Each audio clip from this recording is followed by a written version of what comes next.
അവനാത്മാവെ അഗ്നിനാളമായി അഭിഷേകാഗ്നിയായി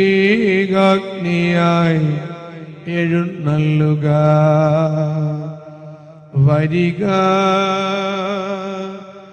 വാഴുക. ആത്മാവിൻ മാധുര്യമേ, വെളിവിൻ കതിരേ, ആത്മാവിൻ തണുപ്പേ, വസിക്കാം. ഈശോയിൽ അനുഗ്രഹീതരായ മക്കളെ, ഉത്തമഗീതം 8:6.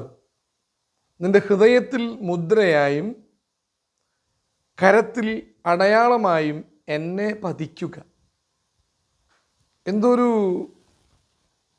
സ്നേഹസാന്ദ്രതയുടെ വശ്യമായ ഹൃദയ അടുപ്പത്തിൻ്റെ തേനറയിൽ നിന്ന് ഒഴുകി വന്ന ഒരു തേൻതുള്ളി പോലെയാണ് ആ വചനം നമ്മെ അറിയാതെ ബാധിക്കുന്നത്.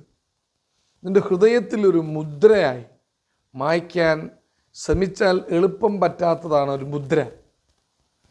കരത്തിൽ ഒരു അടയാളം. നമുക്കറിയാം, കുട്ടികൾ, യുവതി യുവാക്കൾ, അത്ലറ്റിക്സ്, സ്പോർട്സ് സ്റ്റാർസൊക്കെ ടാറ്റു ശരീരത്തിൽ അടിക്കുന്ന കാലമാണ്. അതിനെക്കുറിച്ച് വിഭിന്നമായ അഭിപ്രായം നമ്മുടെ ഇടയിലുണ്ട്.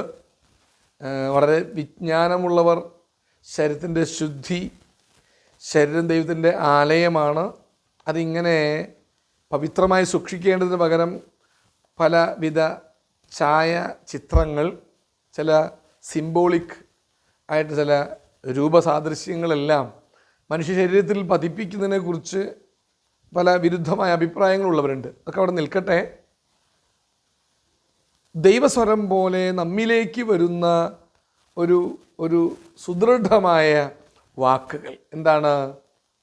നിൻ്റെ ഹൃദയത്തിലൊരു മുദ്ര മായ്ക്കാനാവാത്തതുപോലെ പതിഞ്ഞു കിടക്കട്ടെ. ആരാണ്?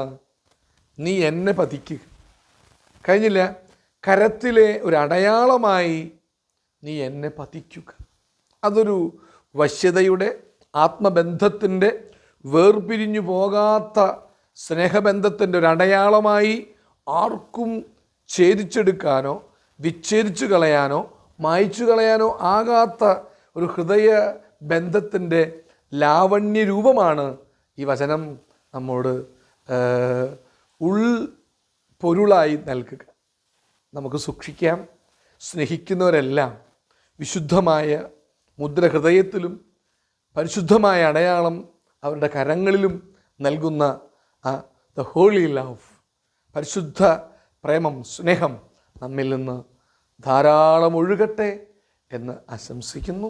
ഹല്ലേലൂയ, ആവേ മരിയ, ആമേൻ.